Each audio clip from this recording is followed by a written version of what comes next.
I've reached a plateau, and how do I break a plateau? Plateaus happen, basically.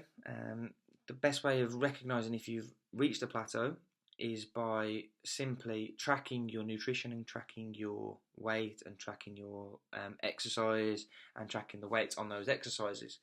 That's the only way that you're going to find out if you've reached a plateau is by recording your workouts, recording your nutrition, and being able to spot anomalies and spot patterns and be able to change a pattern.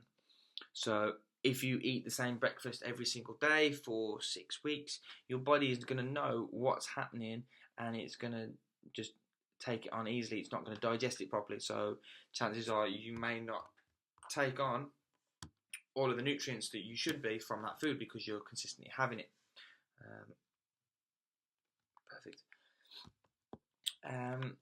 So the same with training as well. If you're tracking your weights on exercises, if you've got a program that's designed to repeat the certain exercise at the same time in a workout, you can recall on that data that you've recorded and track progress. So if you get to a point where you're not progressing on a certain exercise, you may just have a weakness, a tightness. You may just have something that's affecting performance that progression is being stalled by.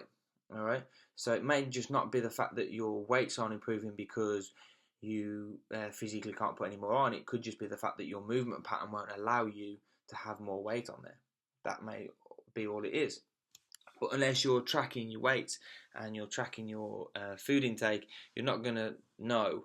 So applying it to food intake, if you're trying to lose 10 pounds and you say a pound a week, that's 10 weeks. If you get to week 5 and you've lost 3 pounds, you may just need to look at what you're eating or how much you're eating, and it may just need to change.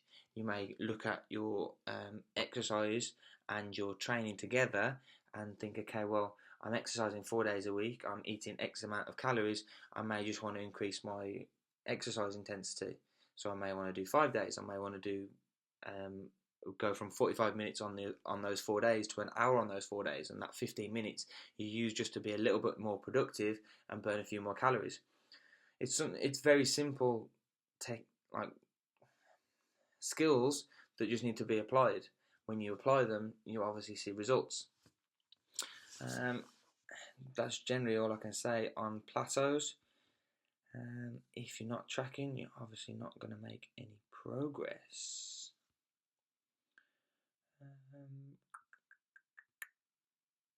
I'm so confused. What's the best diet to follow? I'm going to go with that one. What's the best diet to follow? The best diet to follow simply is the one that you can stick to.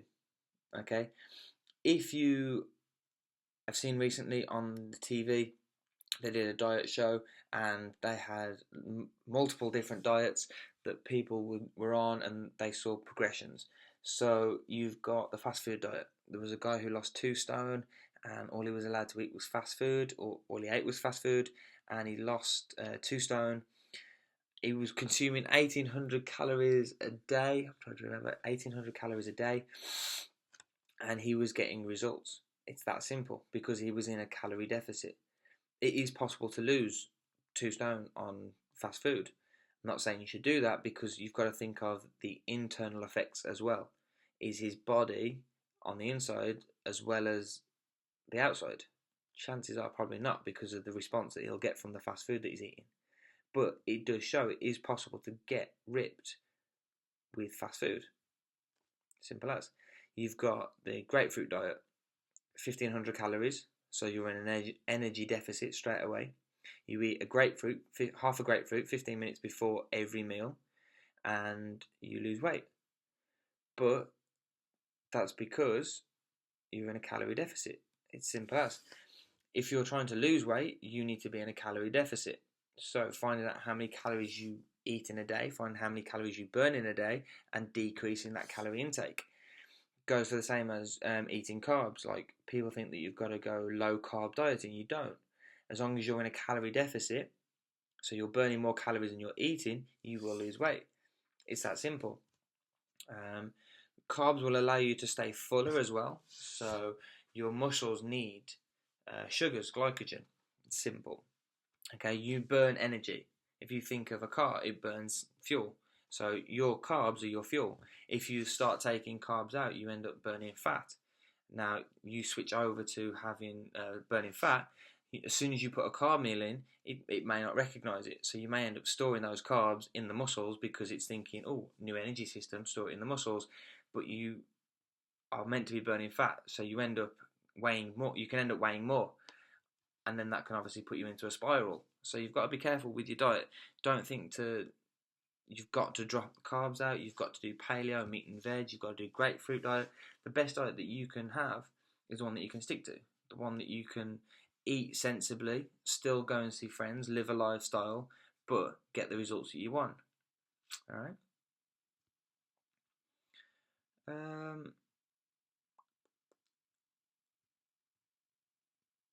Okay.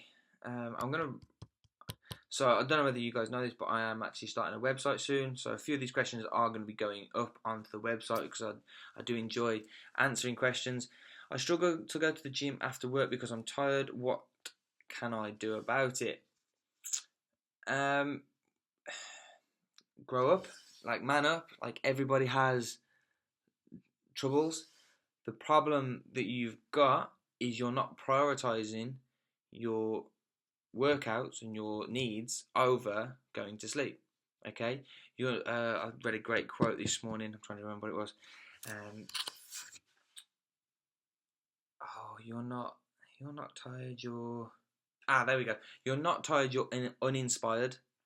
That's it. When you've got this picture in your mind of this is exactly what I want to achieve, you will go out and you will achieve it because you've got that in your mind. That's what your goal is. When you don't think about what you want to achieve, you only think about what you want at that moment, you will do what you want in that moment because your body will think, oh, okay, yeah, it's easy, it's right there, I can do it. So instead of going to the gym, you're prioritizing going home because it's easier. Whereas if you think of the long term and your priorities and your goals, you will then go to the gym. But if you keep getting into this habit, so I listened to a lot of like habit work about changing habits. If you're somebody who finishes work at 5 o'clock, I'm going to end on this question, guys, because I've been going for about 15 minutes now, and this is probably the best question I can finish on. If you're somebody who has set yourselves a goal, and say you go to the gym after you finish work, you finish work at 5 o'clock, it's dark outside, it's raining, you kind of think, oh, I'll go home. As soon as you go home that first day, the second day, the day after, as soon as you finish work, if it's cold outside, you've got that habit from the day before. So it's easy to then just go home again. Before you know it, 2 weeks have gone by, 2 months have gone by, and you may not have been to the gym in that time. What you've got to do is you've got to set the precedent of when I finish work, I'm going to the gym. When you come out and it's raining and it's cold, you have to then prioritize and say, yes, I could go home and that would be easy, it would be nice, it would be comforting, but this comes first. When you think of, okay, this comes first, you will then make it an easier process to go to the gym each day because you know you set out the target, the goal of, I need to do this for the long-term gain. So making sure that you set aside that time after work, before work. It's always good to get your exercise in before work as well because it sets you up for the day, get some happy hormones released to go out and succeed.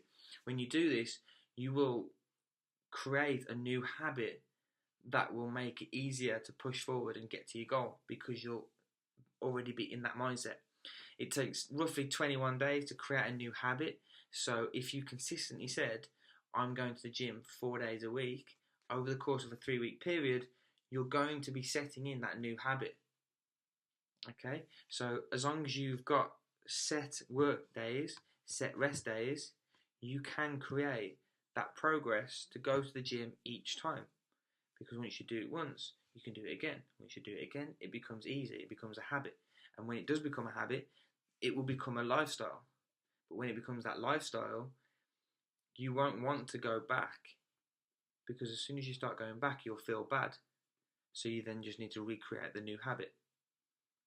Alright guys, I wanted to thank you very much for checking this video out and make sure you do check out the website coming soon, www.andyspoonerfitness.com.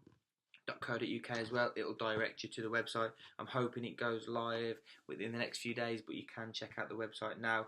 There may be some stuff up there for you. Do go ahead and follow me on Facebook. Subscribe on YouTube as well. If you go and hit the subscribe button, and I will be posting more content for you guys very, very soon. I'm on Twitter as well, Andy Spooner Fitness or AS Fitness. And you can see me on Instagram as well. Make sure you connect with me on all social media levels, because the more we can connect, the more information I can deliver to you guys, and the more information that I can deliver to you guys, the more you can succeed and create the life that you're after. Alright, thank you very much. Leave your comments below, and if there's any more questions, I will get back to them very, very soon, and I will speak to you all very soon. Take care.